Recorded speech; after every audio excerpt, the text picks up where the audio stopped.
Nakaraang Sabado, June 1, ang ika-33rd birthday ni Denise Cornejo at sa pangalawang pagkakataon, hanggang sa mga susunod na taon, muli niyang gugunitain ang araw ng kanyang kapanganakan sa loob ng bilangguan.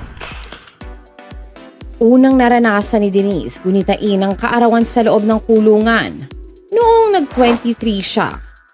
June 1, 2014 habang nakapiit sa Philippine National Police Headquarters sa Camp Crame, Quezon City.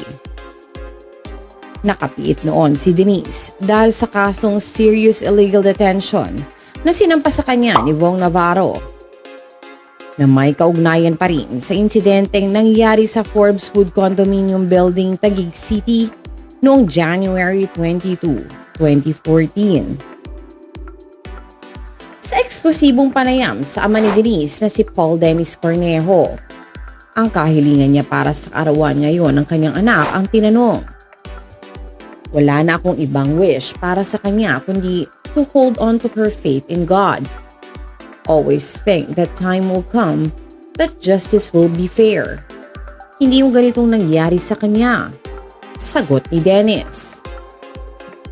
Si Dennis ay naninirahan sa US at hindi pa nagkakaroon ng pagkakataong makita ng personal si Denise mula nang makulong ito sa Correctional Institute for Women o CIW sa Mandaluyong City noong May 2, 2024. Sabi pa ng ama ni Denise, lahat na lang nakadapa ka na, tinitiris ka pa. Lahat na lang ng mga nakikita ko sa video, social media, lahat masasama. Wala nang nakitang mabuti. Sana kahit papano binabalansin nila ang kanilang mga isip. Pero ganoon talaga. You have to face it. Pero darating din ang time. I am not losing hope. Never, and I never will, ever lose my faith. Sa nangyaring yan, lalong tumibay ang aking paninindigan at panalangin sa Panginoon kasi talagang tinetest ka niya. Pero lahat ng mga binibigyan ng Diyos na problema, makakaya natin. Mula 2014 pero ngayon, medyo ibang eksena ito. Mas mabigat ito. Reklusyon perpetua ang inihatol ng Branch 153 ng Taguig City Regional Trial Court noong May 2, 2024 kay Denise at sa iba pang mga akusado dahil sa kasong serious illegal detention for ransom na hinain ni Vong. Ang reklusyon perpetua ay nagdadala ng kaparusahang 30 hanggang 40 years na pagkakakulong. Mula sa korte, dinala si Denise sa CIW para sa pagsisimula ng kanyang sentensya. Pagkatapos ng ilang araw na quarantine, maaari nang tumanggap si Denise ng mga bisita kaya malaki ang posibilidad na matuloy ang planong pagdalaw sa kanya ng lolo niyang si Rod Cornejo. Sa isang panayam kay Rod Cornejo noong May 8, 2024, inihayag nito ang balak na pagbisita sa apo sa ika-33rd birthday nito.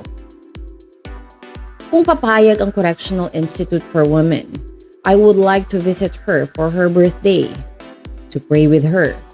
I will bring some Christian friends so we can pray for her, and maybe even have a little birthday celebration.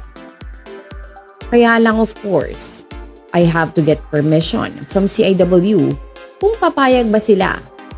Pahayag ni Cornejo.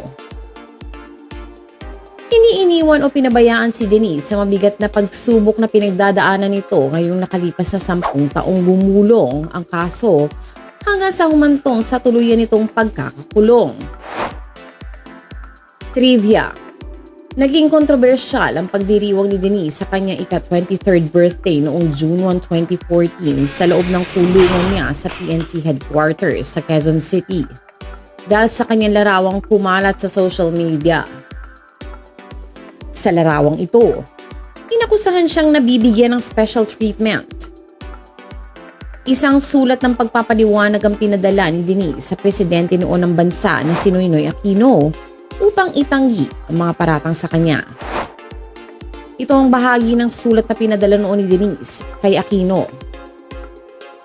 By the way of this humble representation, I wish to present my side regarding the simple celebration of my 23rd birthday last June 1, 2014. I didn't ask for any special treatment or privilege. All that I wanted was to hold a Sunday worship and Thanksgiving since it's a Sunday and it's family day. I feel I'm entitled to marking these important useful days of my life with my family and friends and relatives who came all the way from America and provinces, especially that I'm experiencing difficult times. The objective and advocacy of the celebration had a good purpose, and that is life. Life is beautiful in spite of trials.